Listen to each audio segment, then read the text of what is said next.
falava e apostava que o ministro Fernando Haddad ia dar, como se dizia antigamente, com os burros na água, que ele seria um péssimo ministro da economia. Algumas pessoas falavam, né? E tinha até aposta, né? Perderam, hein?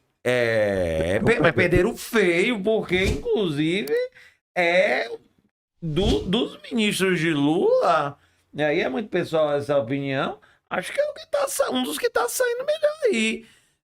Junto com o Flávio Dino, mas que Flávio Dino também, ele é uma simpatia por si só, mas é trabalhador também. E como fala fácil o Flávio Dino, né, velho? Como fala fácil. Agora, Haddad, pra mim, surpreendeu muita gente que não tava apostando nele, não. Assim, a gente precisa reconhecer que esses dirigentes, né, o fato de você sentar na cadeira de prefeito em uma cidade como de São Paulo, né, e isso lhe dá um lugar, né, e o que foi criado a partir do que ele conseguiu fazer, pensando do ponto de vista republicano, fazendo as escolhas que fez, o credenciou até durante o período da escolha, né, quando o Lula disse assim, esse vai ser o nosso candidato. Nosso nome. Então ele consegue ter um diálogo porque aí, de onde ele vem? Do Largo São Francisco. Um professor. Então, vem do Largo São intelectual. Francisco, USP, né? Isso também conta.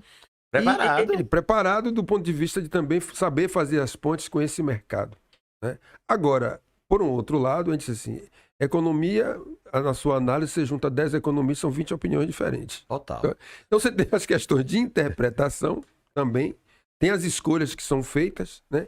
E tem, para além das suas escolhas, tem o que é que você pode materializar de fato face a correlações de forças que você tem. Se você tem um Congresso pró as suas reformas, assim, os caras chegaram eu nunca vi isso, assim, nunca antes, eu nunca Na vi história no desse país o Congresso interferir na administração, assim, na estrutura administrativa de uma gestão. Tal. Você diz assim, olha, você ganha a prefeitura, você pode escolher como você deve administrar, se você acha que tem que ter 15 secretarias, 12, 10, deu 20. Isso é natural. Eles peitaram isso, porque os interesses eram outros.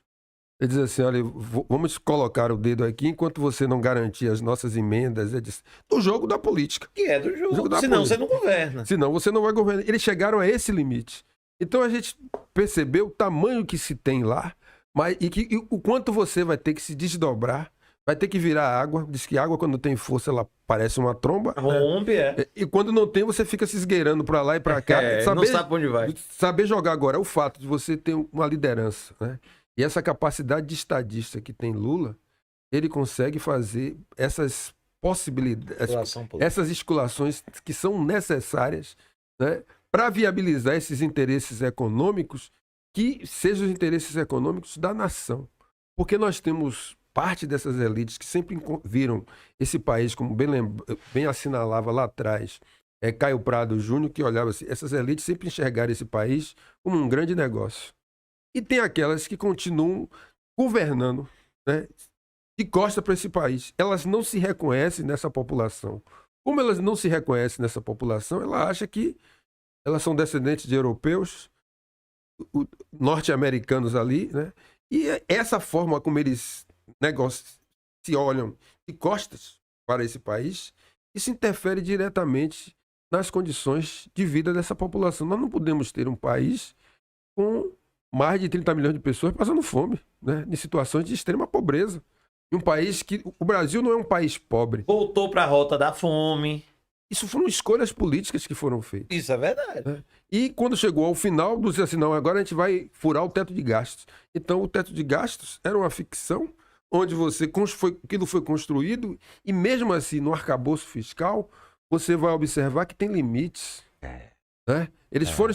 O mercado foi dizer, tá bom. Porque desde do chamado lá do superávit primário, você fazer superávit primário é dizer assim, quanto você vai gastar, quanto você vai guardar para pagar meus juros?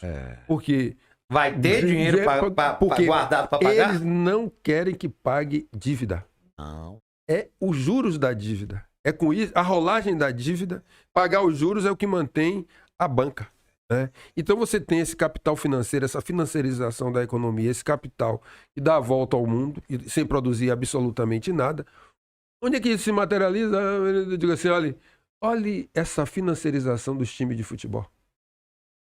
Né? E que agora, e um dia desse a gente vai estar torcendo para os algoritmos, né? Vamos. E a gente vai dar assim, as SAFs da vida. Por exemplo, pegaram as nossas paixões pelo futebol e o jogador vai pular de um lado para o outro. Antes eles até beijavam as camisas. Hoje não vai precisar nem beijar, porque quando eu fico olhando o futebol árabe, eu só vejo isso como uma vingança neocolonial, né?